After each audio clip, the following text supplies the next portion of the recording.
பலம் பாடும் பரிவேல் அணி சேவல் என பாடும் பணியே பணியாயருள்வாய் தேடும் கயமாமுகனை சரிவில் சாடும் தனியானை சகோதரனே யாமோதிய கல்வியும் எம் அறிவும் ஆமே பெறவேலவர் தந்ததனால் பூமேல் மயல் போயர மெய்ப்புணர்வீர் நாமேல் நடவீர் நடவீரினியே.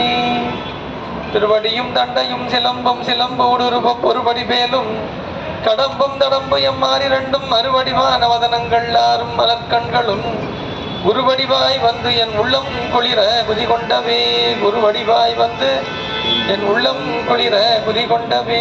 திருச்சிற்றம்பலம். தென்னாருடைய சிவனே போற்றி, எந்நாட்டவர்க்கும் இறைவா போற்றி, ஏகம்பத்துரை எந்தாய் போற்றி, பாகம் பெண்ணொரு ஆனாய் போற்றி, குவளை கண்ணி கூரன் காண்க வளம்தான் உடனே காண்க. வெற்றிவேல் முருகனுக்கு அரகர. தெய்வ சேக்கிழார் பெருமான் திருவடிகள் போற்றி போற்றி. அருகுருநாதர் பொன்னார் திருவடி போற்றி போற்றி. திருச்சிட்டம்பலம். குருவர்களும் திருவர்களும் முன்னிற்க நம்முடைய தெய்வீக சித்தாந்த இலக்கிய மன்றத்தின் சார்பாக மாதந்தோறும் நடைபெற்று வருகின்ற நிகழ்வுகளிலே தொடர்ந்து இன்றைய தினமும் 462வது நிகழ்வாக மிகச் சிறப்பான முறையிலே அருள் தரும் சாந்தா நாயகி அம்மையுடனாகிய லிங்கேஸ்வர பெருமான் திருத்தலத்திலே முதல் அமர்வாக திருக்கோயில் வழிபாடும் தமிழ் அர்ச்சனையும் நிறைவுற்று அருகுருநாதர் ஐயா அவருடைய அருளாசியுடன் இந்த மாதமும் தொடர்ந்து சிந்திக்கும் முகமாக ஒரு நெடுங்காலம் இந்த நூலை பேச வேண்டும் என்று அவரிடத்தில் கேட்டுக்கொண்டிருந்தேன். முதல்ல கேட்டதே இதுதான், ஏன் பெரிய புராணமே பேசலாம் வாங்க ஐயா.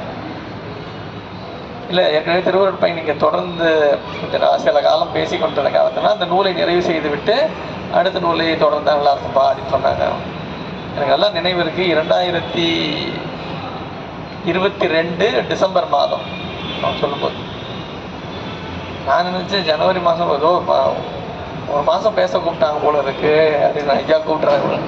ஏன்னா நான் வந்து கிட்டத்தட்ட 2003 2002லலாம் தெய்வீக சித்தாந்த இலக்கிய மன்றத்தினுடைய நிகழ்வுகள் எல்லாம் நடராஜ சபை போன்ற பல்வேறு இடங்களில் கலந்து கொள்வோம். அப்படி கலந்து கொள்ளும் பொழுது ஐயா அவர்கள் ஆசி வழங்குவார்கள். ஒரு சொற்பொழிவாளர், ஒவ்வொரு மாதந்தோறும் ஒரு சொற்பொழிவாளர். ஐயா அவர்களுடைய திருநாமங்களை எல்லாம் குறிப்பிட்டார். அவர்களெல்லாம் ஒவ்வொரு மாதம் ஒருத்தர் பேசுவாங்க. அப்படி தான் நான் பார்த்துருக்கேன். தொடர்ந்து ஐயா நீயே பேசுப்பா அப்படின்ட்டாங்க. அவர்களுடைய அருள் ஆசி, அவர்கள் அதை தொடர வேண்டும் என்கின்ற அவருடைய அருள் நோக்கம் இதை 3 ஆண்டு காலம் திருவருட்பயனை தொடர்கின்ற வாய்ப்பு கிட்டியது. இந்த அற்புதமான இந்த நிகழ்வை முன்னின்று செந்நெறிப்படுத்திக் கொண்டிருக்கக்கூடிய அருகுருநாதர் ஐயாவுடைய பொன்னார் திருவடிகளையும் கூடியிருக்கின்ற அடியார் திருக்கூட்டம் அனைவருக்கும் பொன்னார் திருவடிகளையும் சிற்றடியேன் மனந்தை மொழியால் வணங்கி மகிழ்ந்து திருவருட்பயன் என்கின்ற நூலினுடைய நிறைவாக திருக்குறள் நமக்கு முதல் வேதம் என்று குறிப்பிட்டார். திருக்குறளினுடைய தொடர்ச்சியாக விளங்குவதுதான் நமக்கு திருவருட்பயன். அறம்பொருள் இன்பம் வீடு என்கின்ற 3 வேதங்களை நமக்கு திருக்குறள் பேசுகிறது என்றால், வீடு என்று சொல்லப்படக்கூடிய 4வது வேதத்தை நமக்கு விளக்கி தருவதுதான் திருவருட்பயன். மிகச் சிறப்பான முறையிலே சைவ சித்தாந்த கருத்துக்களை எல்லாம் நம்முடைய உமாவதி சிவனார் இந்த பகுதிகளை பேசியிருப்பார். 3 ஆண்டுகள் நாம் தொடர்ந்து சிந்தித்தோம். நாம் மறந்துடக்கூடாது. அப்போ அடுத்த தொடர்பாக நாம் பெரிய புராணத்தை தொடர இருக்கின்றோம். ஆனால் 3 ஆண்டுகள் நாம் தொடர்ந்து கொண்டு வந்த இந்த நூலினுடைய சாரத்தை நமக்கு தெய்வ சித்தாந்த இலக்கிய மன்றத்தின் மூலமாக கிடைக்கப்பெற்ற ஒரு அருட்கொடை என்று தான் சொல்ல வேண்டும் இந்த திருவருட்பயன் சிந்தனை. இதை நாம் தொடர்ந்து இந்த சிந்தனையை நாம் பெரிய புராணத்திலும் இதை கொண்டு அதை சிந்தித்து கொண்டே செல்லும். அப்போ தான் நாம் அந்த சாத்திர நூலை நாம் சிந்தித்தோம் என்கின்ற பயன்படும். இல்லைன்னா நம்ம போகிற போக்கில் மறந்துடும். பொதுவாக சித்தாந்தமே நிறைய பேர் கொஞ்சம் கசப்பு தான். சித்தாந்தம்லாம் எங்களுக்கு வேண்டாங்க ஏன்னிடுவாங்க. சித்தாந்தம்லாம் எங்களுக்கு வேண்டாங்க. அந்த காலத்திலேயே சைவ சித்தாந்த இலக்கிய மன்றம்னு பேர்லேயே அந்த சித்தாந்தன்ற சொல்லோட ஒரு மன்றத்தை அமைச்சிருக்காங்கன்னா பார்த்துங்க எவ்வளோ தைரியமாக இருந்திருக்கு. ஏன்னா சித்தாந்தம்லாம் யாரும் வரமாட்டாங்க. சித்தாந்தம்லாம் வேணாங்கய்யா, ரொம்ப கஷ்டமாக இருக்குல்லங்கய்யா. வார்த்தை அது ரொம்ப கஷ்டமாக இருக்குல்லங்கய்யா. நல்ல விஷயம் கஷ்டமாக தானே இருக்கும். நல்ல விஷயம் கஷ்டமாக தான் இருக்கும். பள்ளிக்கூடத்துக்கு போனால் படிக்கணும், படிக்கிறது கஷ்டம்தான் இருக்கும். படிக்காமல் வீட்லேயே இருந்தது வாழ்க்கை ஃபுல்லாக வீட்லேயே இருந்தால் ஈஸியாக ஜாலியாக தான் இருக்கும். இல்லை, 1வது படிக்கிறது கஷ்டமாக தான் இருக்கும், 2வது போனால் கஷ்டமாக தான் இருக்கும். இது கஷ்டம் இல்லாமல் தான் இருக்குமா? நல்லது கிடைக்கணும்னா கொஞ்சம் சிரமப்படணும். இல்லை, கொஞ்சம் கூட அறிவை படுத்தாம எப்படி பண்றது? எதற்காக நாம் திருக்கோயிலுக்கு செல்ல வேண்டும்? எதற்காக நாம் வழிபாடு செய்ய வேண்டும்? ஏன் நாம் துன்பம் உருகின்றோம்? எதற்காக இந்த இன்ப துன்பம் மாறிக்கொண்டே இருக்கின்றது? இதையெல்லாம் பற்றிய ஆய்வு தான் சைவ சித்தாந்தம். திருவள்ளுவர் பயில மிக சிறப்பாக பேசிட்டு வருவார் நம்முடைய உமாபதி சிவனார். பெரிய புராண தொடர் இருப்பதற்கு முன்பாக நாம் இந்த ஒரு முன்னோட்டமாக திருவள்ளுவர் பையனை பார்த்துட்டு போயிடணும். ஏன்னா இதுக்கப்புறம் எப்படி எப்போ பார்க்க போறோம். அதனால பதிமுது நிலை, உயிரவை நிலை, இருள் மல நிலை. இந்த அதிகாரத்தை மறந்துடக்கூடாது எப்பவுமே, ஞாபகம் வச்சு. இருள் மல நிலை, அருளது நிலை, அருள் உரு நிலை, அறியும் நெறி, உயிர் விளக்கம், இன்ப நெறி, ஐந்தெழுத்து அருள்நிலை, இன்ப நிலை, ஐந்தெழுத்து அருள்நிலை, அணைந்தோட்டல். இதுதான் 10 அதிகாரம். முதல் 3 பகுதிகள் சைவ சித்தாந்தத்தினுடைய அடிப்படை சிந்தனையாக விளங்குகிற பதிபசு பாசத்தை பற்றி. பதிமுது நிலை, இருள் உயிர் அவை நிலை. பதிமுதுன்னும் போதே ரொம்ப காலத்துக்கு முன்னாடி இருந்திருக்கு, அப்போ ஒண்ணுதான். உயிர் அவை நிலைன்னும் போது அவைன்னாலே நிறைய, அப்போ ஒண்ணு இல்லை. உயிர் என்பது பன்மையில் விளங்குகிறது. இருள் மல நிலை, இருள் மல நிலைன்னு சொல்லும் பொழுதே நமக்கு அந்த தலைப்பிலிருந்தே ஒரு செய்தியை நமக்கு உமாவிசிவனார் சொல்லின்றார். இருள் மல நிலை என்றால் ஒளி மல நிலைன்னு ஒண்ணு இருக்கா? கேள்வி வரும் இல்லையா? இருள் மல நிலைன்னு சொல்றாரு தலை. இப்போ ஒளி மல நிலைன்னு ஒண்ணு இருக்கா? அடுத்த கேள்வி இல்லையா? கேள்வி கண்டதான். அப்போ ஒளி மல இருக்கு.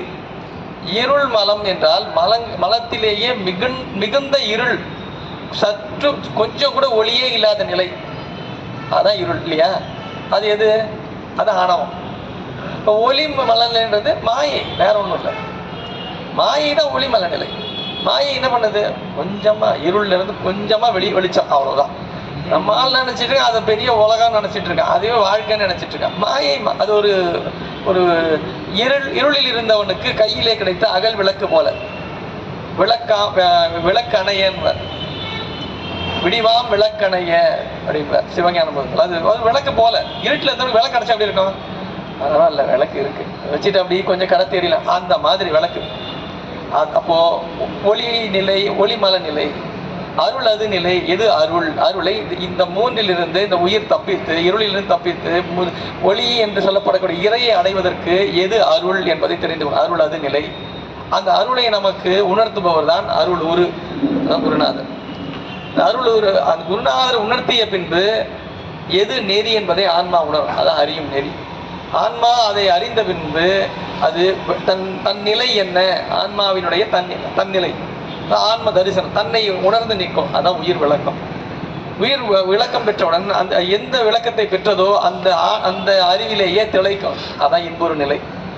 இன்புறு நிலையை பெற்ற பிறகு அது அந்த நிலையிலிருந்து சற்றும் விலகக்கூடாது என்பதற்காக அதை பற்றியே நிற்பதற்கு ஒரு பொருளை பற்றும், அதுதான் 5 எழுத்து. 5 எழுத்தை பற்றி இருந்தால் இன்பத்திலிருந்து விலகாமல் இருக்கலாம். நீங்கள் 5 எழுத்தை விட்டுட்டீங்கன்னா கயிறை விட்ட எப்படி திருப்பி அந்த குழியிலே விழுந்த மாதிரியே விழுந்தோம். 5 எழுத்து என்பது 5 எழுத்தின் புனைபிடித்து கிடக்கின்றேன். இந்த மாதிரி ஒரு பிணை, அதை பிடிச்சிக்கிட்டே இருந்தால் அப்படியே கடை தெரியலாம். 5 எழுத்து, 5 இப்படி இருந்து இந்த நிலையிலேயே ஒருவர் மட்டுமல்ல பலரும் இப்படியே இருக்கின்றார்கள், அதான் அணைந்தோர். அந்த இன்பத்தில் சற்றும் விலகாது அதிலேயே முழுமையாக தன்னுடைய வாழ்வை வாழ்ந்து கொண்டிருப்பார், அதான் அணைந்தோர். இப்படி இந்த அணைந்தோர் தன்மை என்கிற நிலைக்கு வருவதுதான் திருவருள் பயனுடைய நிலை. முதல்ல திருவருளினுடைய இயல்பை முதல் 5 அதிகாரங்கள் பேசும். அடுத்த 5 அதிகாரங்கள் திருவருளின் பயனை பற்றி பேசும். இயல்பை பேசி அதனுடைய பயனை நுகரும். அந்த நிறைவான பயன்தான் அணைந்தோர் தன்மை. திருவருட்பயனை தொடர்ந்து நாம் பெரிய புராணத்தை சிந்திக்க இருக்கின்றோம். பெரிய புராணம் என்பது திருவருட்பயன் நிறைவாக விளங்குகின்ற அணைந்தோர் தன்மை என்று சொல்லப்படக்கூடிய இந்த 10வது அதிகாரத்தில் குறிப்பிடுகின்ற அடியார் பெருமக்களுடைய வரலாறு தான் பெரிய புராணம். நம்ம திருவருட்பயன்லேருந்து நம்ம பெரிய புராணத்தை தொடர்றது நமக்கு சரியான வழி. எங்கள் ஐயா ஏற்கனவே எனக்கு 1 வருஷம் கொடுத்தாங்க திருவருட்பயனுக்கு. 1 வருஷம் கொடுத்து அதையே நான் 3 வருஷத்துக்கு போயிடுச்சு. இப்போ அவங்க ரொம்ப இதுவாக சொல்லிட்டாங்க, என்னன்னா இதுக்கு கால எல்லையே இல்லைன்ட்டாங்க. முடிச்சு பார்த்தா இன்னும் எத்தனை காலம் பாவம் நீங்க கிட்ட மாட்டிக்கு போயிட்டு. கால எல்லை கொடுத்தாலே காலம் எல்லாம் தாண்டி போகுது. கால எல்லையே இல்லைன்னா எவ்வளோ காலம் தெரியல. பெரிய புராணம் என்பது மிக ஒரு அற்புதமான ஒரு நூல். நமக்கு நாம் செய்த தவத்தின் பயன் இப்படிப்பட்ட ஒரு அற்புதமான நூல் தமிழில் நமக்கு கிடைத்திருக்குது. இதே மாதிரி ஒரு நூல் வேற மொழியில இருந்தா என்ன இருக்கும்? வேற வழியே இல்லை. நம்ம முதல்ல செய்யற ஈஸியான வழி என்னன்னா, அதை டிரான்ஸ்லேட் பண்ண புக்கு ஏதாவது இருக்கா, அதை வாங்கி படிப்போம். கொஞ்சம் திறமையானவங்களாக என்ன பண்ணுவோம், அந்த மொழியை கற்று அந்த மொழி இலக்கணங்களை பயின்று பின்பு அந்த நூலை படித்தால் அதனுடைய அனுபவத்தை பெறுவோம். அப்படி தானே ஜிவி போப் அப்படி தானே பண்ணாரு. திருவாசகம் எப்படி படிக்கணும், திருவாசகம் படிக்கணும், தமிழ் படிக்கணும், தமிழ் படித்தா இலக்கணம் படிக்கணும், தமிழ் இலக்கணம்லாம் படித்த பிறகு திருவாசகம் என்ன படிக்கணும். அவங்க எப்படி கரெக்டாக அந்த அந்த ரூட் அண்ட் மேப் அழகாக போட்டிருக்காங்க பாரு, எப்படி ஒரு நூலை அணுகணும்ட்டு. அப்படி அணுகுனால தான் அவர் அதில் முழு அனுபவத்தை பெற்றார். இப்போ நாம் பெரிய புராணத்தை அணுக வேண்டும் என்றால் முதல்ல பெரிய புராணத்தில் சொல்லப்படுகின்ற 63 நாயன்மார்களையும் 9 தொகையடியார் வரலாற்றையும் சிந்திப்பதற்கு முன்பாக இந்த அருளாளர்கள் வாழ்வையும் வரலாற்றையும் உலகியல் பொதுமையில் இருந்து இதை நாம் சிந்திக்கக்கூடாது. இது சித்தாந்த நோக்கிலே நாம் சிந்திக்க வேண்டியது என்பதற்காகவே நமக்கு திருவருட்பயனை முதலில் நாம் சிந்தித்து பெரிய புராணத்துக்குள்ள வந்துடும். ஐயா அவர்கள் ஒரு முன்னோட்டம் கொடுத்துட்டாங்க அருமையா. பெரிய புராணம் அது திருத்தொண்டர் புராணம் என்பதுதான் முதல் நூல். நமக்கு முதல் பெயர் என்ன? திருத்தொண்டர் புராணம் தான். திருத்தொண்ட தொகை என்கின்ற சுந்தரமூர்த்தி நாயனார் அருளிய நமக்கு கிடைத்த 100 பதிகங்களில் ஒன்றாக விளங்குகின்ற திருத்தொண்ட தொகை 100 பதிகம் இல்லையா? அது ஒரு பாட்டு தான் திருத்தொண்ட தொகை. ஒரு பதிகம் ஒரு திருமுறையே தரும் என்றால் அது திருத்தொண்ட தொகைக்கே உரியது. ஒரு பதிகம் ஒரு திருமுறையாவே மாறிடுச்சு. ஒரு திருமுறையில இந்த நூலினுடைய விரிவு இருக்கு. அது என்னன்னா திருத்தொண்டர் திரு அந்தாதி. முதல் நூல் திருத்தொண்ட தொகை, வழி நூல் திருத்தொண்டர் திரு அந்தாதி, விரி நூல் பெரிய புராணம். இது நம்ம சித்தாந்தத்தில் அப்படின்னு சொல்லுவோம். சிவஞான போதம் முதல் நூல், வழி நூல் சிவஞான சித்தியார், விரி நூல் சிவபிரகாசம் என்று குறிப்பிடுவார். அந்த முறையிலே நமக்கு திருத்தொண்ட தொகை சுந்தரமூர்த்தி நாயனார் அருளிய பதிகம். அந்த அவர் ஒவ்வொரு வரியாக ஒவ்வொரு நாயன்மார்களுக்கு தந்திருப்பார். அந்த நாயன்மார் வரலாற்றை ஒவ்வொரு வெண்பாவாக கட்டளை கலித்துறையாக ஒவ்வொரு பாடலாக அமைத்தார் நம்முடைய நம்பியாண்டார் நம்பிகள் 11ஆம் திருமுறையில திருத்தொண்டர் திரு அந்தாதி என்று. தெய்வ சேக்கிழார் பெருமான் 12ஆம் திருமுறையாக திருத்தொண்ட தொகையையும் திருத்தொண்டர் திரு அந்தாதியையும் இரண்டையும் மட்டுமல்ல, இதையும் தாண்டி அந்தந்த தளத்திற்கே சென்று அந்தந்த நாயன்மார் வரலாற்றை எல்லாம் அறிந்து பின்பு அதை நூலாக செய்கின்றார். ஒரு பயோகிராஃபி, அது ஒரு காலச்சுவடு.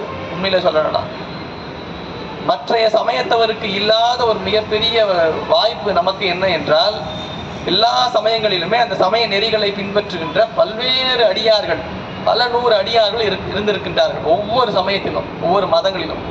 ஆனால் அப்படி வாழ்ந்த அடியார் பெருமக்கள் அந்த அன்பர்களுடைய அருள் வரலாற்றை தொகுத்து அதை ஒரு நூலாக தருகின்ற தெய்வ சேக்கிழார் பெருமான் போன்ற ஒருவர் அந்த சமயங்கள்ல இல்லை. நமக்கே உண்டு. நீங்க வைணவத்துல கூட அப்படி இல்லை. 12 ஆழ்வார்கள் சொல்றோம், யாரும் தொகுத்தெல்லாம் யாரும் சொல்லல.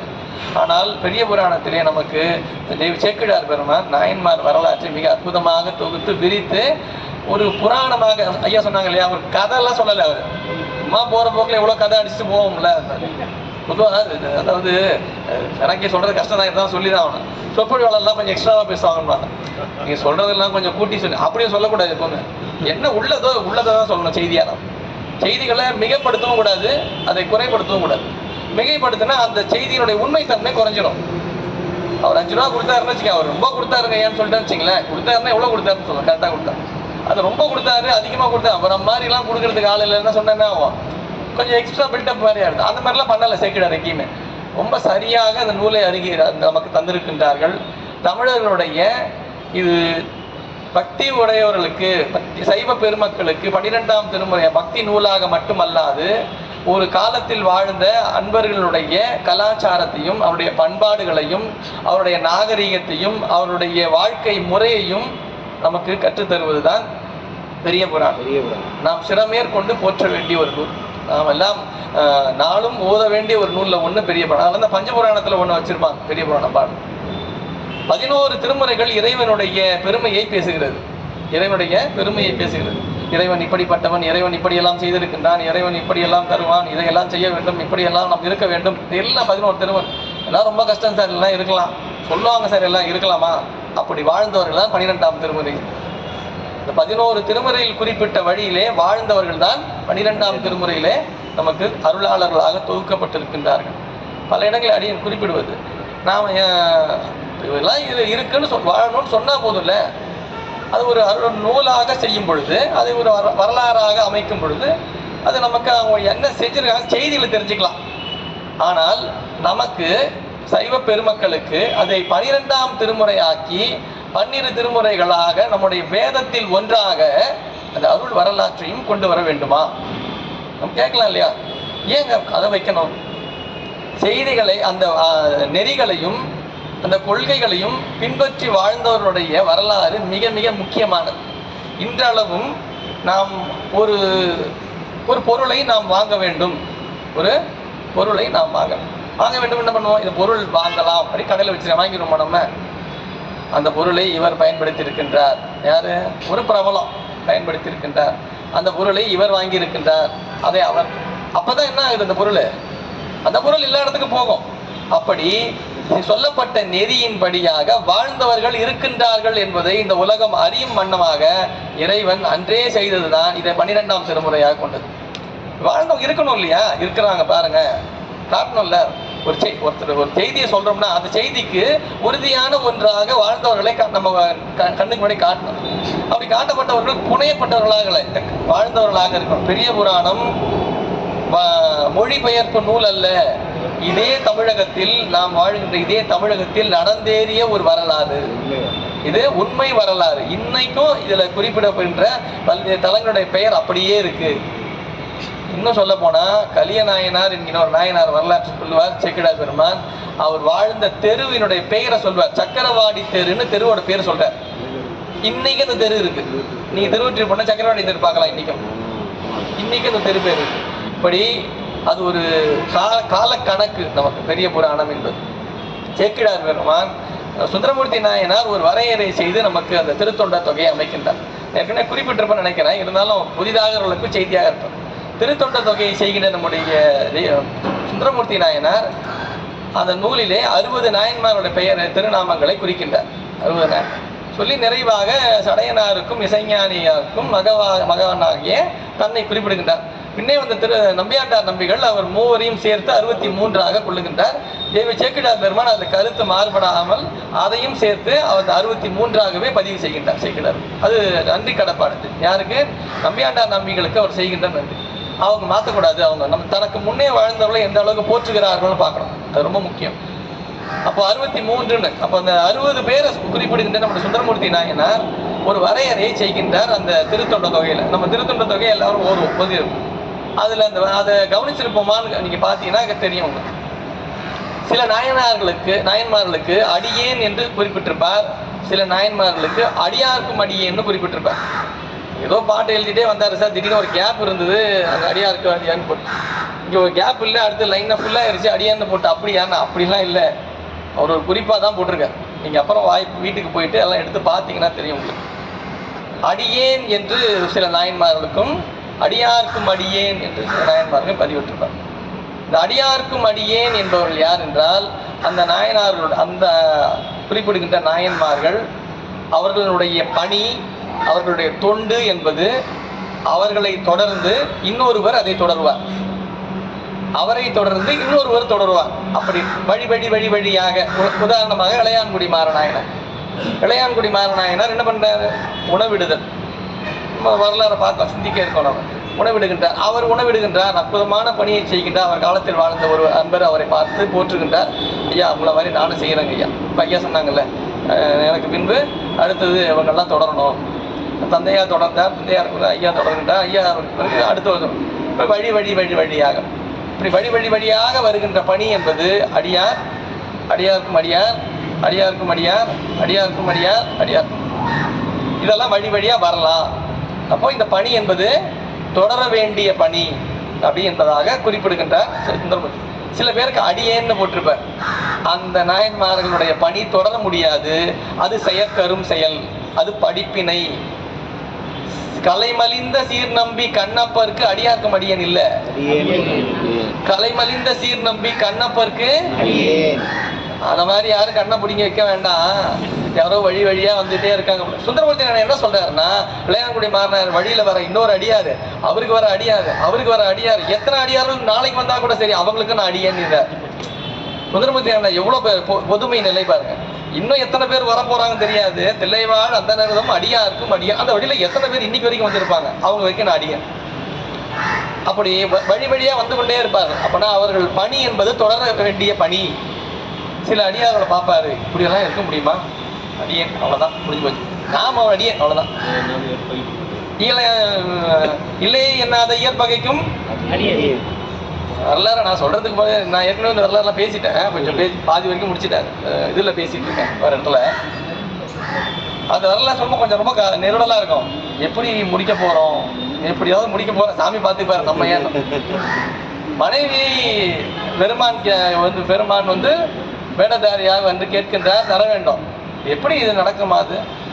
இப்பெல்லாம் கேட்டாங்க ஐயா, சரி ஐயா தெய்வமே சரி கிளம்புங்க. அவர் அப்படி இல்லை. அந்த வரலாறு படிச்சு பார்த்தீங்கன்னா, மனைவியின் மீது மிகுந்த அன்பு கொண்டவர். மனைவி தன்னுடைய சொல்லை எப்படி எல்லாம் அது சிறமேற்பட்டு போற்றுகிறார். அந்த நிலையிலே அவர்கள் இருக்கின்றார்கள்.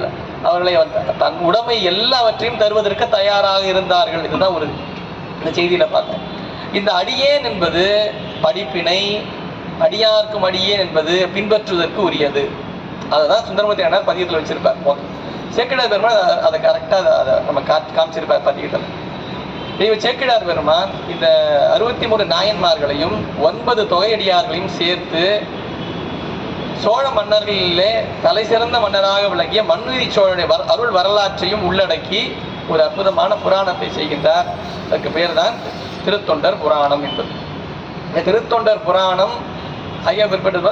அது நிறைய பாட இடைச்சர்கள், அது இது நிறைய 4253, சில 286 இருக்கு, நிறைய இருக்கு பாடல். அது நமக்கு வரலாற்றை சிந்திக்கும் பொழுது அதெல்லாம் சிந்திக்கலாம். நம்ம இதை எப்படி நமக்கு பகுத்து இருக்கின்றார் இதிகாசம்னு ஐயா குறிப்பிட்டார். அது மாதிரி புராணம் என்பதை சருக்கங்களாக அதை அமைக்கப்பெற வேண்டும், காண்டங்களாக பிரிக்க வேண்டும் என்பது ஒரு மரபு.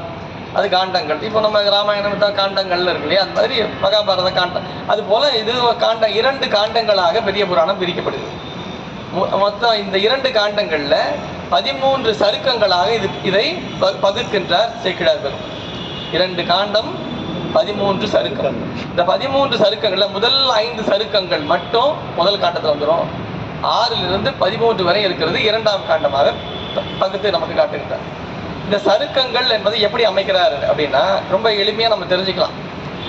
திருத்தொண்ட தொகையில மொத்தம் எத்தனை பாடல் இருக்கு? 11 பாடல்கள். தில்லைவாழத்தினர், இளைமலிந்த மும்மையால் உலகாண்டம், அப்படி இந்த பதிகத்தின் பாடலுடைய முதல் வரியெல்லாம் இருக்கு இல்லையா, தில்லைவாழந்தனர், இளைமலிந்த வேல் நம்பி, மும்மையால் உலகாண்ட, திருநின்ற செம்மையே, வம்பரா வரிவண்டு, வார்கொண்ட வனமுலையால், பொய்யடிமை இல்லாத புலவர், கரை கண்டன் கடலுடைய காப்பு, கடல் சூழ்ந்த உலகெல்லாம் காக்கின்ற பெருமான், பத்தராய் பணிவார்கள், நிறைவாக மன்னிய சீர்.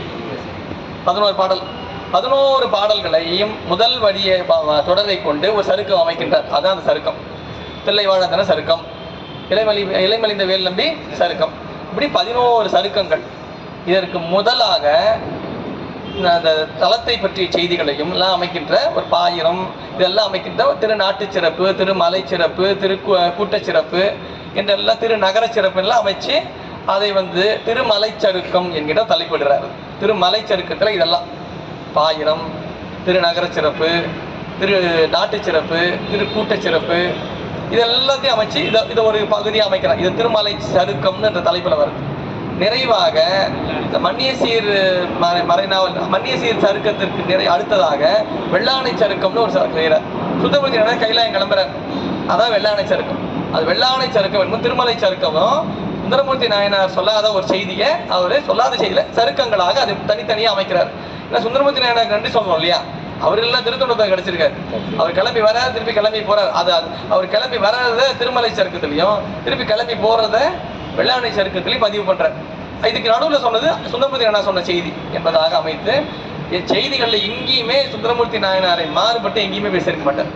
திருத்தொண்டர் திரு அந்தாதியையோ திருத்தொண்டர் தொகையையோ எங்கேயுமே மாறுபட்டு ரொம்ப கஷ்டம். அது நீங்கள் பார்த்தீங்கன்னா ஒருத்தரை தொடர்ந்து நாம் வரோம் அப்படின்னா எனக்கு அவர்கிட்ட எல்லாம் பிடிக்குங்க ஐயா, ஆனால் சிலது கொஞ்சம் அவளுக்கு அதெல்லாம் கண்டுக்கிறது இல்லை, விட்டுறேன், அதெல்லாம் விட்டுருது அப்படின்வாங்க. அப்படிலாம் கிடையாது. சுந்தரமூர்த்தி நாயனார் அப்படியே தொடர்ந்து வர, எங்கேயுமே மாறுபடலை. அதே மாதிரி இந்த நம்பியாண்ட நம்பி காட்டின அந்த இடத்தையும் எங்கேயும் மாற்றணும், அப்படியே அந்த வழியிலேயே வர ரொம்ப அற்புதமான நமக்கு ஒரு பெட்டகம் தான் நமக்கு இந்த பெரிய புராணம் என்று சொல்ல வேண்டும். அப்படி முதலிலே தொடங்கும் பொழுது உலகெல்லாம் என்று இந்த பாடலை தொடங்கும். எப்படி தொடங்கணும்னு தெரியாது. சுந்தரமூர்த்தி நாயனாருக்கு எப்படி பெருமான் அடி எடுத்து தந்தானோ அப்படி சேக்கிழார் பெருமானுக்கும் உலகெல்லாம் என்கின்ற அடியை பெருமான் எடுத்து தந்ததாக வரலாறு. அப்படி அந்த அனவாய சோழனுக்காக சேக்கிழார் பெருமான் ஏற்படுத்திய நூல் தான் பெரிய புராணம் என்கின்ற இந்த நூல். இந்த நூல் உலகெல்லாம் என்கின்ற இந்த முதல் தொடர் இந்த பதிகத்துல மொத்தம் கிட்டத்தட்ட 14 இடங்கள்ல வருது. அந்த இடங்கள் எல்லாம் ரொம்ப முக்கியமான இடங்கள். நம்ம ஒவ்வொரு வகுப்புல பார்க்கும்போது ஒவ்வொரு சிந்தி போத. அது மட்டுமல்ல, ஐயா சொன்னாங்க பெரிய புராணம்னு சொல்லுங்க. பொதுவாக பெரிய புராணம்னு அந்த நூலுக்கு ஏன் பேர் வந்தது அப்படின்னா, பெரியவர்களை பற்றிய புராணம். செயற்கரிய செய்வார் சிறியர், செய்யாதவர் சிறியர், செயற்கரிய செயலை செய்பவர்கள்லாம் பெரியவர்களை பற்றிய புராணம் என்பதனால் பெரிய புராணம். அவை பிராட்டி குறிப்பிட்டது போல பெரிது பெரிது புவனம் பெரிது புவனமோ நான்முகன் படைப்பு நான்முகனோ கரியமால் உந்தியில் வந்தோன் கரியமாலோ அலைகடலில் துரிந்தோன் அலைகடலோ குருமொழியின் கலசத்தில் அடக்கம் கலசமோ புவியர் சிறுமன் புவியோ அரவினுக்கோர் தலைப்பாரம் அரவமோ உமையவள் சிறுமிரல் மோதிரம் உமையோ இறைவதம் பாகத்து ஒடுக்கும் இறைவரோ தொண்டர்தம் உள்ளத்து ஒடுக்கும் தொண்டர்தம் பெருமை சொல்லவும் பெரிதே. பெருமான் உள்ளத்துல இருக்கிற தொண்டர்கள் தான் அந்த தொண்டர்கள் பெருமையை, அதுதான் பெரியது. அதனால் பெரியது பெரியது பெரியது எல்லாவற்றுக்கும் பெரியதை பேசிட்டு பெரியதுக்கு நிறைவே வரல. என்ன நிறைவுனா இதுதான் நிறைவு. இந்த பாடல் தொண்டர்தம் பெருமை இது மட்டுமானா இல்ல. சேக்கிழார் பெருமான் ஒரு பாடல் நம்ம பெரிய புராணத்துல பாடல் செய்யற எல்லாருக்கும் தெரிஞ்சிருக்கோம். இருந்தாலும் அந்த பாடலை சொல்லிடுறேன். 5வது பாடல் நினைக்கிறேன். நீங்க பெரிய புராணத்தை எடுத்து பாத்தீங்கன்னா 3வது பாடல். எடுக்கும் மாக்கதை இந்தமிழ் செய்யுளாய் நடக்கும் மேன்மை நமக்கருள் செய்திட கடக்கை ஐந்துடை தாழ்சடி நீள்முடி கடக்களிற்றை கருத்துள் இருத்துவாம். இந்த மாக்கதைன்னு எடுக்கும் மாக்கதைன்னு சொல்றாரு இல்லையா, மாக்கதை தான் தமிழ்ல பெரிய புராணம். அவ்வளவுதான், வேற மா என்ன பெரிய கதைன்னா புராணம். கதைனா எடுக்கும் மாக்கதை. இந்த மாக்கதை தான் பெரிய புராணம் என்பதாக விநாயக பெருமானை துதித்து கடக்களிற்றை கருத்துள் இருத்துவாம். விநாயக பெருமான வழிபாடு செய்து முழுமுதற் பொருள் இல்லையா, அதுல மூல கணபதியை வழிபாடு செய்து தொடங்குகின்றார். தொடங்கும் பொழுது முதல் பாடல் உலகெல்லாம் உணர்ந்து ஓதற்கு அரியவன். நாம் உலகில் எல்லாவற்றையும் உணர்ந்தாலும் அவனை எந்த நிலையில் நின்று ஓதினாலும் அவன் நாம் உணர்தல் என்கிற நிலைக்கு அவன் அறியவன் தான். அதுல எந்த மாற்றமும் இல்லை. நிலவுலாவிய நீர்மலி வேணியன் அலையில் சோதியன் அம்பலத்தாடுவான் மலர் சிலம்படி வாழ்த்தி வணங்குவான். இந்த ஒற்றை எழுத்தெல்லாம் நிக்கிட்டு பார்த்தா ஒரு 63 எழுத்து வரும்னு சொல்லுவாங்க. இதுல சில இடங்கள்லாம் கொஞ்சம் அப்படி 63 எழுத்து வரும் இதுல பாடல். இந்த பாடல் அமைக்கும். அதனால 63 நாயன்மார் வரலாற்றை சொல்ல வருகின்ற என்ற பெரிய நம்முடைய சேக்கிழார் பெருமான் அதை குறிப்பாக இந்த முதல் பாடல் வைத்திருக்கின்றார் என்பதாக குறிப்பு சொல்லுவோம். இதெல்லாம் என்ன விளையாட்டு தான் இதெல்லாம். இது இப்படியெல்லாம் செஞ்சிருக்க முடியுமான்றதுலாம் கொஞ்சம் ஆய்வுக்குரிய செய்தி தான். சேக்கிழார் அப்படி செஞ்சிருக்க வேண்டிய வாய்ப்பு கிடையாது. ஒரு இதுக்காக சொல்றது, கணக்குக்காக சொல்றது. உலகெல்லாம் உணர்ந்து ஓதற்கு அரியவன் முதல்ல. நிலவுலாவிய நீர்மலி வேணியன் அலையில் சோதியன். இந்த மூன்று தொடர்கள் இறைவனை நாம் எந்த நிலையில் நின்று உணர்ந்தாலும் ஓதினாலும் அவன் உணர்தலுக்கு அரியவன். நிலவுலாவிய நீர்மலி வேணியன், அவன் நீர்மலி வேணியனாக விளங்குகின்றான். நீர்மலி வேணியன்னா உருவமாக பெருமான் நம்ம நடராஜ திருமூர்த்தமாக நிலவு உலாவிய நீர்மலி. நிலவு எங்க வருது? சிரத்துல. பெருமானுடைய சிரத்துல நிலவு, நீர் எல்லாம் உலகு. அப்ப இதை காட்டுகிறது பெருமானுடைய உருவத் திருமேனியை காட்டு. அலையில் சோதியன் அம்பலத்தார். இந்த மூன்று தொடர்கள் மூலமாக சேக்கிழார் பெருமான் நமக்கு தருகின்ற செய்தி என்ன என்றால், இறைவன் என்று சொல்லப்படக்கூடிய பரம்பொருளாகிய மூலப்பொருள் நாம் உணரும் பொருட்டு நமக்காக தன் நிலையிலிருந்து இறங்கி வருகின்ற இடம்தான் இந்த மூன்று. என்ன சித்தாந்தல்மிக்கனே பார்த்திருக்கோம். இறைவன் அருவ நிலைக்கும் அருவுருவ நிலைக்கும் உருவ நிலைக்குமாய் இறங்கி வருகின்றான். என்ன நிலையிலிருந்து? அவன் ஆகாசம் என்று சொல்லப்படக்கூடிய வெளிக்கு வெளியே இருக்கின்ற வெளியாய் நிற்கின்ற பெருமான் ஆன்மாக்கள் உணரும் பொருட்டு தன் நிலையிலிருந்து இறங்கி வருகின்றான். அவனுடைய உண்மையான நிலை இந்த மூன்று அல்ல. இதுக்கு இந்த சித்தாந்தம் சொல்லும் பொழுது இதை தடத்த நிலை என்று பேசுகிறது. சிறப்பு நிலையாக அவன் இந்த பொது நிலையிலே அவன் இதை கொள்றதில்லை. இறங்கி வர்றது தான் இந்த நிலை. தடத்துக்கு இறங்கி வந்தால் தான் ஆன்மாவுக்கு புரியுன்றதுக்காக இறங்கி வரான். அதுக்கு முன்னாடி ஒரு நிலை இருக்கு. அது அதுதான் அவனுடைய உண்மை நிலை, சொரூப நிலை என்று சித்தாந்தம் சொல்லும். இது தடத்த நிலை இல்லை. இந்த அருவம் உருவம் அருவுருவம் எல்லாம் தடத்த நிலைக்கு. அதுக்கு முதல் நிலையில சொரூப நிலையில பேச்சே கிடையாது, ஒன்றும் கிடையாது. பெருமான் ஏகனாகி நிற்கின்ற இடம் அது ஒரே. அங்க உயிர்களுக்கு என்ன செய்ய போறான்? இதுவே இல்லை. அவன் வெளிக்கு வெளியாக பெருமான் இருக்கின்றான். ஆனால் உயிர்கள் மாட்டு கொண்ட கருணை காரணமாக அவன் தன் நிலையிலிருந்து இறங்கி வருகின்றான். அதுதான் அருவம். அருவத்துக்கு அடுத்து அருவுருவம், அதற்கு பிறகு உருவம். அருவம்னா உருவமே இல்லாததுங்க. பொதுப்படையா சொல்லக்கூடாது. உருவமே இல்லாததும் கிடையாது. அருவம் என்றால் அருவமும் உருவம் தான். அருவமும் உருவம் தான். என்ன உருவம்னா பஞ்சபூதங்களாக நமக்கு தெரியுதுலே. பஞ்சபூதம் தெரியுது. நிலம், நீர், தீ, காற்று, ஆகாயம். நிலம், நீர், தீ, காற்று, ஆகாயம் தான் அருவம். இறைவன் அருவமாய் இருக்கின்றான் என்பது எதை காட்டுகிறது? ஐம்பூதங்கள் தான் அருவமாய் அருவுருவமாய் விளங்குகின்றான் பெருமான். அது என்ன அருவுருவம்னா இறைவன் சிவலிங்க மூர்த்தமாய் விளங்குதல் தான் அருவுருவம். சிவலிங்க மூர்த்தம் ஒரு உருவம் தான்.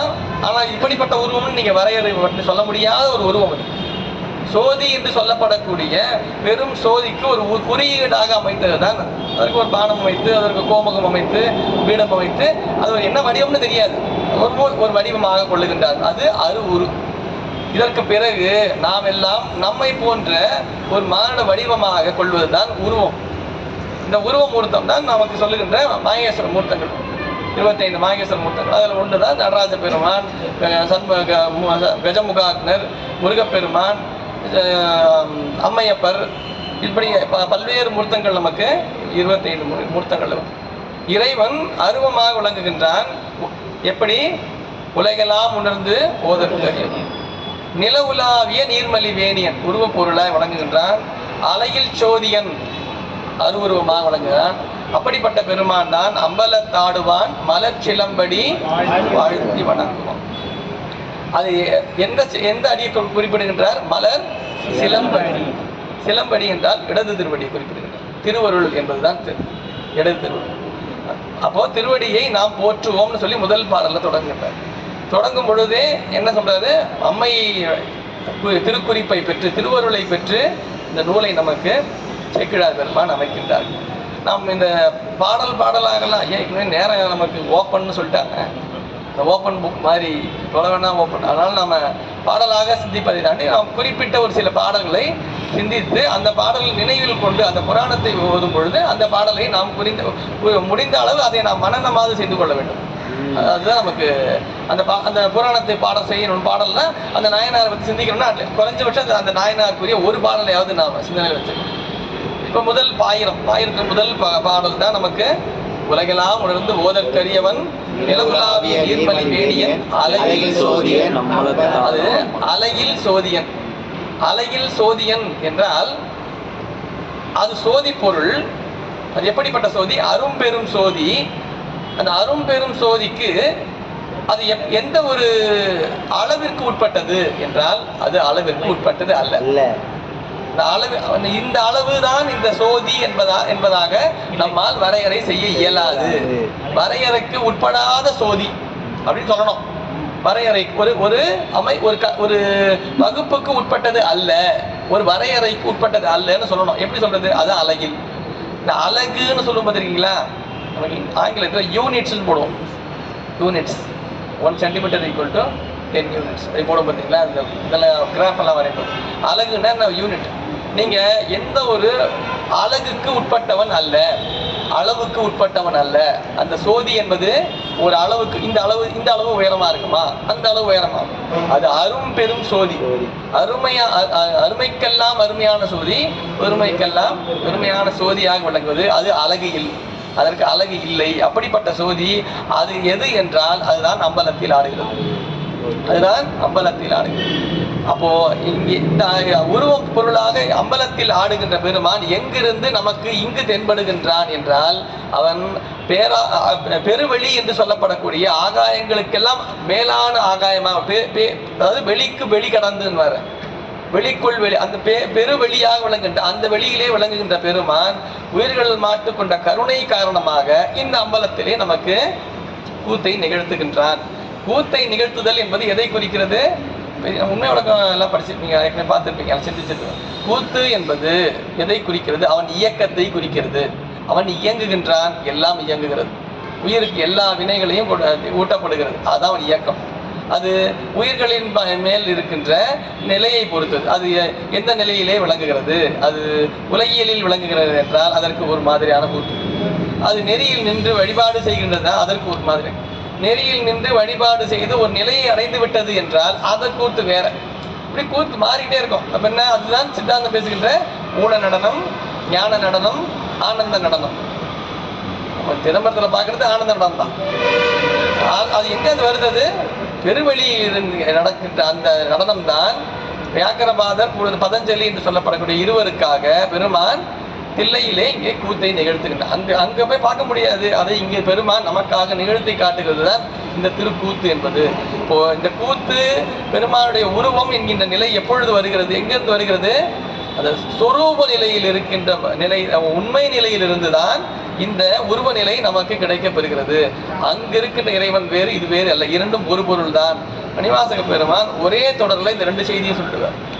சிந்தனைக்கு அறியாய் எங்கள் முன் வந்து, திரும்பாவில சிந்தனைக்கு அறியாய் எங்கள் முன் வந்து சொல்றாங்களே, ஒரே தொடர். சிந்தனைக்கு அறியாய் என்பது சொரூப நிலை, எங்கள் முன் வந்து என்பது தடத்தில, தடத்தில உருவமா கண் முன்னே காட்சி பொருளாக பெருமான் காட்சி, அதாவது எங்கள் முன் வந்து பெருமான் நமக்காக இறங்கி வந்தா இல்லையா, இந்த இரண்டு நிலையும் குறிப்பிடுகின்றார். இப்படிப்பட்ட பெருமானை நாம் வழுத்துவோம் அப்படி என்று வணங்குவாம் என்று சொல்லி வாழ்த்தி வணங்குவோம். மலர் சிலம்படி, அது எப்படிப்பட்டது? பொதுவாக மலருக்கு தான் அடைமொழி தருவாங்க, இங்க அடிக்க திருவடிக்கு அவர் அடைமொழி தர என்ன தெரியுமா?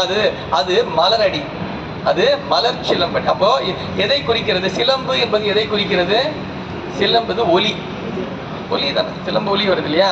இது எல்லாமே ஒரு குறிப்பான ஒரு குறியீடு தான் இந்த இடத்துல. இப்போ இந்த கவனிக்கணும், இது வந்து அம்பலம், இது ஆகாயத்தலம், பெருமான் நடன காட்சியை புரிகின்ற இடம். இங்கு பெருமான் திருவடியிலே, தூக்கிய திருவடியிலே சிலம்பு அணிந்திருக்கின்றார். சிலம்பிலிருந்து ஒளி கேட்கும். நாம் இதுவரை கற்ற சித்தாந்தத்தினுடைய தத்துவ பகுதியிலே நமக்கு ஆகாயம் என்கின்ற ஒரு பூதம், அதில் ஓசை என்கின்ற ஒரு தன்மாத்திரை, ஓசை என்பது சூக்கும பூதம், ஆகாயம் என்பது தூல பூதம். ஆகாயத்தினுடைய இடம்தான் ஓசை. ஆகாயம் வந்து கண்ணு தெரியாது, ஓசை தெரியாது, அது இடமாக கொள்வதுதான் ஆகாயம் என்பது. ஓசைக்கு இடம்தான் ஆகாயம். அதே மாதிரி ஒளிக்கு இடம்தான் தீ, சுவைக்கு இடம்தான் நீர், வாசத்திற்கு இடம்தான் மண். ஒன்னொன்னு அதானே, தன்மாத்திரையும் பூதமும் ஒன்னு ரிலேட்டட் தானே. இது சூக்கமமா இருக்கும், அது பூதம் வந்து தூளமா இருக்கும், அவ்வளவுதான். அது பூதமா இருக்கும், இது பூதம் இல்லை. பூதம்னா பெருசா இருக்குன்னு அர்த்தம்.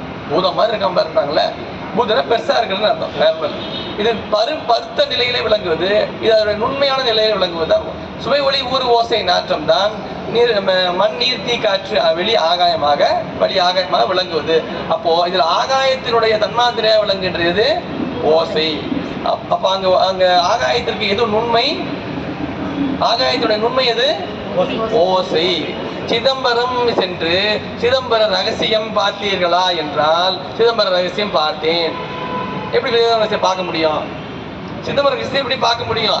ஆகாயத்தினுடைய ரகசியமாக சொல்லப்படுகின்ற ஓசை என்பது என்னன்னு தெரியல. ஆகாயத்தினுடைய நுண்மை பொருளாக சொல்லுகின்ற ஓசையை யார் உணர்கின்றார்களோ அவர்களுக்கு தான் ரகசியம் தெரியும். அந்த ரகசியத்தை அறிந்தவர்கள் தான் அருளாளர்கள், திருமுறை ஆசிரியர்கள். அவர்களுக்கு தான் அந்த ஒலி கேட்கும். அப்போ நமக்கும் தில்லைக்கு சென்றால், தில்லைக்கு சென்றவுடன் பெருமானுடைய நடன காட்சியை நாம் காணுகின்றோம். கண்டவுடனேயே அந்த சிலம்பொலி நமக்கு கேட்கிறதா? அந்த சிலம்பினுடைய ஒலி கேட்கிறதா? ஒலி கேட்டால் அதான் ரகசியம். ரகசியம் தெரியுமா உங்களுக்கு? உங்களுக்கு ரகசியம் தெரியுமா? உங்களுக்கு ரகசியம் தெரியுமான்னு ஒரு கூட்டம் போட்டு ரகசியம் சொன்னுச்சு. அது ரகசியம் கிடையாது. ரகசியம்னா ஒரு வாய் ஒரு காது கிட்ட சொல்றதுக்கு பேர் தான் ரகசியம். அவர் ரகசியமா சொன்னாராம், உங்ககிட்ட மட்டும் சொல்றேன்னா அதுவே ரகசியம் இல்லை, போச்சு. அவர் ரகசியமா வச்சுக்க சொன்னாரு, நீங்க ரகசியமா வச்சுக்கீங்கன்னா அப்படின்னு இன்னொருத்தர் சொல்றேன்னு வச்சுக்கலாம், இப்ப ரகசியமா போச்சு, அவ்வளவுதான். அவர் என்கிட்ட சொன்னது இத்தனை காலமா ரகசியமா வச்சிருந்தேன்னு சொன்னாலே அது ரகசியம் இல்லை. ரகசியம்னா சொல்ல முடியாது இல்லையா? வெளியினா அங்க ஆகாயத்தினுடைய ரகசியம் என்ன என்றால் ஓசை. அது எப்படி வச்சிருக்காரு? அங்க போய் கேட்டா அப்படிலாம் கேட்குமா? கேட்டுச்சாம அவருக்கு கேட்டுச்சு, ஒலி கேட்டுச்சு. என்ன கேட்டுச்சா? ஒன்று இருந்து நினைமின்கள் உந்தமக்கு ஊனமில்லை, கன்றிய காலனை காலால் கடிந்தான் அடியவருக்காக சென்று தொடுமின்கள் தில்லையுள் சிற்றம்பலத்து நட்டம் என்று வந்தாய் எந்தன் எம்பெருமான் தன் திருக்குறிப்பே. சத்தம் கேட்டிருக்கவர். அவர் கேட்ட மாதிரியே சத்தம் கேட்டிருக்கவர். ஒரு ஓசை கேட்டதுனால தான் அவருக்கு அந்த குறிப்பு கேட்டிருக்கு. ஒரு குறிப்பு கேட்டது சாமி என்ன பார்த்து ஒரு கேள்வி கேட்ட மாதிரியே இருக்கு. என்ன எப்பப்பா வந்தேன்னு கேட்ட மாதிரி இருந்துதான். நம்ம போய் கேட்டோமா, நீ எப்ப வந்த, நீ எப்ப வந்தான்னு நம்ம போனாலே பார்க்க விட மாட்டாங்க. நீ கிளம்பி போ, கிளம்பு கிளம்பு கிளம்பு. அவர்கிட்ட அப்பா பெருமானுக்கு சாமி பார்த்து எப்ப வந்தேன்னு கேட்ட மாதிரி இருந்துதான். எப்பப்பா வந்தேன், அது ஒரு பெருமை தானே. வீட்டுக்கு வரோம், இப்போ நான் வரேன், வீட்டுக்கு வரேன், ஐயா வீட்டுக்கு போறேன். ஐயா வீட்டுக்கு போகும்போது ஐயா இப்ப இல்லை, அங்க பக்கத்துல உள்ள இருந்து வர உள் ரூம்ல இருந்து வரேன், நான் உட்காந்துருக்கேன். ஐயா பார்த்து பாப்பா பாப்பா எப்போ வந்தேன் அப்படின்னு கேட்கறான்னு வச்சுங்க, எப்படி இருக்கான் பார்த்து வந்தான்னு கேட்டாங்களே ஐயா இல்ல வந்தா அப்படி பேச ஆரம்பிச்சுட்டு அப்படி இருக்கா. எப்போ வந்தீங்கன்னு கேட்போம் இல்ல, எப்போ வந்தீங்க? சாமி அப்பர் பெருமான் பார்த்து அப்ப சொல்றாரு, தில்லைக்கு போய் பாக்குறாரா, எப்ப வந்தேன்னு கேட்ட மாதிரி இருக்கு. அப்ப ஒலி கேக்குது. ஒலி கேட்ட ஒருத்தர் நாயனாராவே ஒருத்தர் இருக்கார், கடலிற்றறிவார் சேரமான் பெருமாள். தினமும் பூசை பண்ணுவாரு. பூசை பண்ணி முடிச்ச உடனே ஒரு ஓசை வரும். தில்லைக்கெல்லாம் அவர் போல, அவர் வீட்டுல தில்லை, அவர் வீட்டுல ஒரு சிவபூசை முடிஞ்ச உடனே ஓசை கேட்கணும் அவருக்கு. எப்படி இருக்கும் நமக்கு ஓசை கேட்டா என்ன? அது இல்லாம அந்த ஓசை கேட்கலன்னா அவர் உடனே கழுத்து அறுத்துப்பாராம். நமக்கு அங்க இருக்கிற ஓசையை தவிர மற்ற எல்லா ஓசையும் கேட்கும். இந்த பக்கம் டிவி ஓடும், அந்த பக்கம் யூடியூப் ஓடிட்டு இருக்கான், அந்த பக்கம் பக்கத்துல கேசிட்டு இருப்பாங்க, டிவி ஓட்டு கேஸ் எல்லாம் எல்லாரும் பேசிட்டு இருக்கீங்க, எல்லாரும் பேசிட்டு இருக்கீங்க, நம்ம சத்தம் போடணும், எல்லாம் பேசுறாங்க, என்ன பண்ண முடியல, ஒன்ற முடியாது, சத்தம் நம்மள ஒன்ற வைக்காது. இதையெல்லாம் தாண்டி நம்ம ஒன்றணும். அதுதான் இந்த பயிற்சி நமக்கு இந்த உலகத்துல. எல்லாம் பேசிட்டு தான் இருப்பாங்க, நீங்க யாரையும் ஒன்றும் சொல்ல முடியாது. இது எல்லாவற்றையும் நிறுத்தி நம்மால் ஒரு பொருளோடு ஒன்றுவதற்கான தன்மை நம்ம இடத்துல இருக்கின்றது. நாம் உணரணும், நமக்கு அது இருக்கு, நம்மளால அதை பயிற்சி பண்ண முடியல. நாம ஒரு பயிற்சியை நோக்கி அதை பயிற்சி பண்ணி செய்து கொண்டே இருக்கும் பொழுது ஒரு இடையூறு வந்துருச்சுன்னா எப்படி இருக்கும் நமக்கு? உடனே நமக்கு ஒரு டென்ஷன் வந்துடும். ஏன் சவுண்டு வச்சிங்க? நமக்கு சவுண்டு கேட்கக்கூடாது. ஏன் இப்படி சவுண்ட் நமக்கு கேட்கக்கூடாது. நம்ம அந்த அளவுக்கு உள்ள போகணும். நாம வெளியில இருந்தோம்னா சவுண்டு கேட்கும். நம்ம வெளியில சுத்திட்டு இருந்தா சவுண்டு அவங்க ஒழுங்கா இருக்காங்களா, இவங்க வச்சிருப்பாங்களா, கரெக்டா பூஜையை முடிச்சிருவோமா, எவ்வளவு நேரத்துல பண்ணுவோம், எவ்வளவு இதெல்லாம் இருக்கக்கூடாது. நமக்கு பூஜை பண்ணும்போது முதல்ல உள்ள போயிடணும். நம்ம அந்த உள்முகமாக செல்லுகின்ற அந்த உணர்வு நமக்கு இருந்தா தான் பூசையை. சேக்கிழார் பெருமான் குறிப்பிடுகின்ற சேரமான் பெருமான வரலாறு நாம பொதுவா படிக்கக்கூடாது, சேக்கிழார் பெருமானோடு சேர்ந்து பார்க்கணும் வரலாறு. கழற்றறிவார் எப்படி வரலாறு எப்படி அமைக்கப்பட்டிருக்கு, ரொம்ப அருமையான வரலாறு. கழற்றறிவார் வரலாறுலாம் ஒலி கேட்கணும். அவருக்கு ஒலி கேட்டுது, கேட்டு தினம் ஒலி கேட்கும். ஒரு நாள் தாமதம் ஆயிடுச்சு, ஒரு நாள் தாமதப்படுது. ஏன் தாமதப்படுது? அது நம்புற மாதிரியே இல்லை. இதெல்லாம் இதான் சொல்லுவாங்க படத்துல எல்லாம் வருவேன், இதெல்லாம் நம்புற மாதிரியே இல்லைங்க. அது மாதிரி இதெல்லாம் நம்புற மாதிரி இருக்கும். நான் திடீர்னு ஒளி ரொம்ப நேரம் தாமதப்படுத்தி ஒளி வந்துதான் தன்னை மாய்த்துக்குள்ள செல்லும் பொழுது பெருமான் தடுத்து நிறுத்தினான். ஏன்னா அது வேற, ஏன் சாமி தாமதப்படுத்திருக்க? அது வேற ஒண்ணும் இல்லப்பா, ஆரூர்ல சுந்தரம் பாடிட்டு இருந்தானா, அதை அப்படியே கேட்டு அப்படியே மெய் மறந்துட்டேன். இதெல்லாம் நம்புற மாதிரி இருக்கா சாமி? அவர் அங்க இருந்தா இங்க வர மாட்டாரா? கும்பாபிஷேகம் ஒரு நாளைக்கு ஒரு தமிழ்நாட்டுல கும்பாபிஷேகம்ன்றாங்க, 10 கோயில கும்பாபிஷேகம். நான் இங்க கும்பாபிஷேகம் வர மாட்டேன், அங்கதான் இருப்பேன். இதெல்லாம் சொல்லுவாங்க யாராவது. அவர் சொல்றாரு பாருங்க, நான் அங்க பாட்டு கேட்டுட்டு இருந்தேன், அதனால இங்க வரலன்றாங்க. அப்படி இல்ல, சுந்தரமூர்த்தி நாயனாரை சேரமான் பெருமாள் நாயனாருக்கு அறிமுகப்படுத்தி வைக்கிறாரு. ஏன் தெரியுமா? சுந்தரமூர்த்தி நாயனார் எந்த நெறியை இந்த உலகத்துக்கு காட்ட வராருன்னா யோக நெறியை இந்த உலகத்துக்கு உணர்த்துவதற்காக வந்துட்டு இருக்காரு. அவருதான் உனக்கு சரியான ஆளு. யாரு? இவரு யோகத்துல இருக்காரு. இவர் ஆல்ரெடி யோகத்தோட உச்சத்துல இருக்காரு. இவரு அப்படியே செடிகிட்ட பேசுறது, கொடிக்கிட்ட பேசுறது, பறவை கிட்ட பேசுறது, எல்லா உயிரினங்களோட 6 அறிவு படைத்த ஓரறிவு தொடங்கி 6 அறிவு வரை உள்ள அனைத்து உயிரினோட தொடர்பு கொள்ளக்கூடிய அவரால் யோகத்தோட அவ்வளவு உச்சத்தில் இருக்காரு. அவருக்கு தெரியாதா எதுவுமே? நாங்க சாமி சும்மா ஒண்ணும் இல்லாம ஏதோ ஒன்று புக்கை படிச்சாலே அவன் அறிவாளி ஆயிடுறான். அவனையும் ஏமாத்த முடியாது. நீங்க எல்லாவற்றையும் அறிந்திருந்த பெருமான் யாரு சேரமான், அவருக்கு தெரியாதா? அவரு சாமி சும்மா தான் சொல்றாரு. சாமி செய்யறாருன்னா ஏதோ ஒரு காரணம், அதை உணர்றாரு. நான் இவ்வளவு பெரிய அறிவாளி தெரியுமா அப்படின்னு சொல்லிட்டு சாமி தனக்கு காட்டின குறிப்பை எந்த நேரத்தில் சந்தேகப்படல பாருங்க. அதை உணர்ந்து என்ன பண்றாரு சாமி? எப்ப எதை காட்ட வர்றாரு சாமின்னா சுந்தரமூர்த்தி நாயனாரை நமக்கு அறிமுகப்படுத்துறாரு. அதுதான் முக்கியம். நமக்கு நேரம் பிடிச்சிட்டாரு சுந்தரமூர்த்தி நாயனார். அவர் தான் தனக்கான குரு. தன்னுடைய குருநாதர் யாரு? யார் குருநாதரை காட்டுவா நமக்கு? சாமி தான். சாமி குருநாதரை காட்டுறாரு பாருங்க. அந்த குருநாதரை பிடிச்சாரு பாருங்க. எங்க போனாரு? போக வேண்டிய இடத்துக்கு போயிட்டாரு. போக வேண்டிய இடம் அதுதான் நிறைவான இடம். ஆனா அது அவருக்கான டைமான்னு கேட்டா டைம் கூட கிடையாது. அது அவருக்கான டைமே இல்லை. ஆனாலும் போயிட்டாரு அவரு. இது சிவலோகம் செல்வதற்கான நேரம் கூட அது கிடையாது. என்ன நீ பாட்டு கிளம்பி வந்துட்டீங்க, நீ பண்ண நான் எங்க வந்தேன்? குருநாதரோட வந்தேன், நேரம் பார்த்தா வந்த இடம் சிவலோகமா இருக்கு. சேர்மான் பெருமாள் சிவலோகம் போறதுக்கெல்லாம் ட்ரை பண்ணல அவரு. அதெல்லாம் ரொம்ப சர்வசாதாரணமான விஷயம் அவருக்கு. என்ன கைலாயம் தானே, அதை போயிடலாம். அவர் கைலாயம் போறது பெரிய இது இல்லை, குருநாதரோட போறதுதான். குருநாதரோடு பயணிப்பதையே தன்னுடைய பெரும் பாக்கியமாக கொண்டார். குருநாதன் நினைத்த அடுத்த மாத்திரத்திலே தெரிஞ்சிருச்சு, அவரோட கிளம்பி போயிட்டாரு. கிளம்பி நேரம் போய் அங்க போய் வந்துட்டு. இது அவருக்கு மட்டும் இல்ல, இன்னொரு பெருமழை குருபர் அவர் காலத்திலேயே இருந்து இன்னொரு நாயனர் சுந்தரமூர்த்தி நாயனார் குருநாதராக கொண்டவர். அவருக்கும் கைலாயம் போறது ஒரு பெரிய மேட்டரே இல்லை. இதெல்லாம் என்ன, அவர் நாளைக்கு தானே போறாரு, நான் இன்னைக்கே போயிடுறேன். இது என்னடா கைலாயம் தானே, எல்லாரும் போயிடலாம். கைலாயம் போறோம் தானே போகிறேன். கைலாயத்துக்கு அவர் சாதாரணமா போயிடுறாரு. நாளைக்கு குருநாதர் போறாரு, நான் இன்னைக்கே கிளம்பி போயிடுறேன். அப்போ குருநாதரை அங்கு சென்று காண வேண்டும் என்பதற்காக அந்த இடம் முக்கியம் இல்லை அவருக்கு. யாரை நாம் எந்த நெறியை எப்படி பின்பற்றுகின்றோம் இதுதான் முக்கியம். குருநாதரை பின்பற்றணும், அவ்வளவுதான். இன்னும் சொல்ல போனா சுந்தரமூர்த்தி நாயனாரை அவர் பார்த்ததே கிடையாது. யோக காட்சியில பார்த்திருப்பார். நேரடியா சுந்தரமூர்த்தி நாயனாரை பெருமழை குறும்பருக்கு தான் தெரியும் சுந்தரமூர்த்தி நாயனார் எப்போ கிளம்ப போறாருன்னு. சுந்தரமூர்த்தி நாயனாருக்கே தெரியாது. சுந்தரமூர்த்தி நாயனாருக்கே தெரிஞ்சுதான் வீட்டுல எல்லாரையும் கொண்டு வந்திருப்பார்ல. அஞ்சைக்கிழமை போறோமா, அப்படியே போயிட்டு அப்படியே நம்ம கிளம்பிடுவோமா வீட்டுக்கு. இப்ப வீட்டுக்கெல்லாம் வரமாட்டோம், நேரம் நமக்கு யானை வந்துடும், யானையில போயிடுவோம் தெரிஞ்சிருக்கோம்ல. சுந்தரம் அவருக்கு தெரியவே தெரியாது. அப்படியே சுத்தி வரும்போது பதியம் பாடிட்டே வந்தாரு. வெறுத்தேன் மனை வாழ்க்கையை விட்டு விழுந்தேன் வந்தவன வந்து வெளில யானை நிக்குது. இந்த பக்கம் யானை நிக்குது, யானை கிட்ட கிளம்பி போயிட்டாரு. பட் ஒன்னும் இல்லை, எதுவும் இல்லை. யார்கிட்ட சொல்லணும், யார்கிட்ட போனோம், என்ன ஆச்சு போச்சு, ஒன்னும் இல்லை.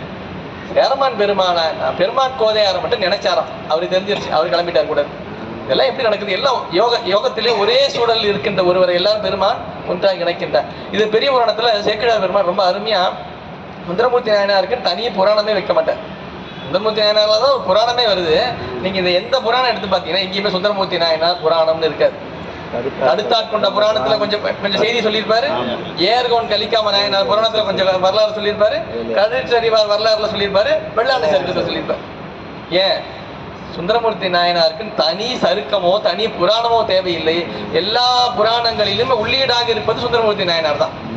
உள்ளீடா சுந்தரமூர்த்தி. அதாவது என்ன பண்ணுவாரு, ஒவ்வொரு சருக்கம் முடியும் போது சுந்தரமூர்த்தி நாயனாருக்கு வணக்கம் சொல்லுவார். ஒவ்வொரு சருக்கும் நிறைவு செய்ய. அதுல ஒண்ணுதான் நேசம் நிறைந்த உள்ளத்தால் இளம் நிறைந்த மணிகண்டத்து ஈசனடியார் பெருமையினை எல்லா உயிரும் தொழையெடுத்து தேசம் உய்ய திருத்தொண்ட தொகை முன்பணித்த திருவாளன் வாசமலர் மென்கடல் வணங்க வந்த பிறப்பை வணங்குவாம். சுந்தரமூர்த்தி நாயனார் துதின்னு நம்ம இதை சொல்லிட்டு இருக்கோம். உண்மையிலேயே சொல்ல போனா இது உண்மை சுந்தரமூர்த்தி நாயனார் துதியே இல்லை. அவர் என்ன சொல்றாரு, சுந்தரமூர்த்தி இப்படிப்பட்ட சுந்தரமூர்த்தி நாயனாரை வணங்குவதற்காக வந்த இந்த பிறப்பை நான் வணங்குகின்றேன். பிறப்புல தானே சுந்தரமூர்த்தி வணங்க முடிஞ்சது. இது இந்த பிறப்பு இல்லைன்னா என்ன ஆயிருக்கும்? அப்ப இந்த பிறப்புக்கு ஒரு வணக்கம் போடுங்க. பிறப்புக்கு ஒரு வணக்கம் ஐயா. இல்லைன்னா நம்பி ஆரூரை விட்டுருப்போமே. நம்பி ஆரூர் விட்டா எப்படி நம்ம சாயிச்சு எப்படி நமக்கு கிடைக்கும்? அப்போ நம்பி ஆரூரரை நாம் வணங்க வேண்டும் என்பதாக கொண்டு அதற்கு துணையாக விளங்குவது இந்த பிறப்பு. இந்த பிறப்பிலே நாம் செய்ய வேண்டியது குருநாதரை பின்பற்ற வேண்டும், குருவருளை பெற வேண்டும். இந்த பிறவியிலே பெற்றாக வேண்டும். பெற்றால்தான் அடுத்தது திருவருள் இந்த ஆன்மாவிற்கு கிட்டும். அதை நமக்கு உணர்த்துவதற்கு தான் இந்த பெரிய புராணம். பெரிய புராணம் தருகின்ற செய்தி என்ன என்றால், 63 நாயன்மார்களும் ஒரே ஒரு கொள்கையை தன்னுடைய உயிர் மூச்சாக கொண்டார்கள். ஒரே ஒரு செயல். ஒரு செயலை தன்னுடைய அதற்காக தன் வாழ்வை முழுமையும் அர்ப்பணித்தார்கள். தன்னுடைய உடைமைகள் அனைத்தையும் அதற்காக தந்தார்கள். தன்னுடைய உறவுகளையும் அதற்காகவே அர்ப்பணித்தார்கள். இதில் எங்காவது இடையூறு ஏற்படுகிறது என்றால் அதற்காக தன் பொருளையும் தன் உடைமைகளையும் தன் உறவுகளையும் தன்னையுமே இழப்பதற்கு தயாராக இருந்தார்கள். அதற்கு பெயர் தான் தொண்டு. தொண்டுன்னா என்ன? எந்த செயலை நாம் கொண்டோமோ கொண்ட செயலுக்காக தன்னையும் தன் பொருளையும் இழப்பதற்கு தயாராக இருத்தல், அதுதான் தொண்டு. அந்த தொண்டு என்பது அது தொண்டர்களுக்கும் இருக்கலாம், இறைவனுக்கும் இருக்கலாம். தொண்டு தொண்டர்களுக்கும் இருக்கலாம். சிவன் வேறு, சிவன் அடியார்கள் வேறு அல்ல. சிவன் அடியார்களே சிவம். சிவன் அடியார்களுக்கு நாம் வாரியார் சாமி சொல்லுவார் அடிக்கடி, நம்ம சிவபெருமானுக்கு செஞ்சா சிவபெருமானுக்கு தான் போகும். ஆனால் சிவன் அடியார்களுக்கு செஞ்சா அது சிவபெருமானுக்கு போயிடும். போஸ்ட் ஆஃபீஸில் போட்ட மாதிரி வேடிக்கையாக சொல்லுவாங்க. நம்ம இந்த வீட்டு பக்கத்தில் இருக்க போஸ்ட் ஆஃபீஸில் போட்டால் அது மெயின் போஸ்ட் ஆஃபீஸுக்கு போயிட்டு அப்புறம் போகும். நீங்கள் மெயின் போஸ்ட் ஆஃபீஸில் போட்டிங்கன்னா மெயின் போஸ்ட் ஆஃபீஸில் அங்கேருந்து அப்படியே போயிடும். இங்கே போட்டால் இங்கேயும் போகும். இங்கேருந்து எடுப்பாங்க அந்த போஸ்ட் ஆஃபீஸ் போய் இங்கே நம்ம சிவனடியார்கள் இருந்து நம்ம வீட்டுக்கிட்ட போய் போஸ்ட் ஆஃபீஸ் மாதிரி சிவனடியார்களை நாம் வணங்கும் பொழுது அதுதான் சித்தாந்த நிறைவு செய்யும்போது செம்மலர் நோந்தால் சேரலொட்டா அம்மலம் கழி அன்பரோடு மரி. அன்பரோடு மரி. அன்பரோடு அன்பர்களோடவே இருக்கும். மாலர நேயமும் மலிந்தவர் வேடமும் ஆலயத்தை எப்படி தொழுவீங்க? அப்படியே அடியார்களையும் தொழுங்க. ஆலயத்தை எப்படி தொழுவீங்க? பலம் வந்து விழுந்து வணங்க. அடியார்களையும் அப்படியே தொழுங்க. சிவனடியார்களை கண்டவுடன் வணக்கம். அதுதான் நமக்கு முதல் பகுதிகளில் திருக்கூட்ட சிறப்பு போன்ற பகுதிகளில் அது விரிவாக பேசுவார்கள். வருகின்ற காலத்தின் அருமை கருதி இந்த அளவில் முதல் பகுதி முதல் தொடருடைய இது தொடர்ச்சின்னு சொல்லிட்டு ஐயா, அதை இது தொடர்ச்சி தொடர் சிந்தனையாக சீரியல் தொடர் சிந்தனையாக நம்ம போவாருக்கு. இந்த தொடர் சிந்தனையுடைய முன்னோட்டம் இன்னைக்கு அவ்வளோதான். முதலாக நிறைய நம்ம செய்திகளை கேட்டுட்டு இருக்கிறதோட கொஞ்சம் கேட்டோம்னா அந்த நினைவில் வச்சுக்கணும். இதெல்லாம் இதை நான் இங்கேயும் நோட்ஸ்லாம் எடுக்கிறது இல்லை, பதிய பாடலை பார்த்து அப்படியே சொல்லிட்டு இருக்கேன். நீங்கள்லாம் அப்பப்போ ஏதாவது இந்த மாதிரி குறிப்பெல்லாம் தான் எடுத்து வச்சுக்கிட்டிங்கன்னா உங்களுக்கு பின்னாடி பயன்படும் உங்களுக்கு என்பதை சொல்லி இந்த நாயன்மார் வரலாற்றை சேக்கிழார் பெருமான் எப்படி விரிவாக நமக்கு தர இருக்கின்றார், இந்த ஒவ்வொரு பகுதிகளாக நாம் எப்படி சிந்திக்க இருக்கின்றோம் என்பதை ஒவ்வொரு மாதமும் ஒவ்வொரு சருக்கங்களாக ஒவ்வொரு பதிகங்களாக நாம் சிந்திக்கலாம் என்று சொல்லி நல்ல வாய்ப்பை எளியனுக்கு நல்கி திருவருட்பயனை தொடர்ந்து பெரிய புராணத்தையும் நாம் இன்று சிந்திப்பதற்கான ஒரு அற்புதமான ஒரு வாய்ப்பை ஏற்படுத்தியிருக்கின்றார்கள் குருநாதர் அவர்கள். அவர்கள் பொன்னார் திருவடிகளையும் இருந்து கேட்ட அன்பர் பெருமக்கள் அவங்க அனைவரும் பொன்னார் திருவடிகளையும் சிற்றடியேன் மனமை மொழியால் வணங்கி விழுந்து இதோடு எளியனுடைய இந்த உரையை நிறைவு செய்கின்றேன். நன்றி, வணக்கம். திருச்சிற்றம்பலம். காவாய் கனகத்திரளே போற்றி, கைலை மலையானே போற்றி போற்றி. தென்னாடுடைய சிவனே போற்றி.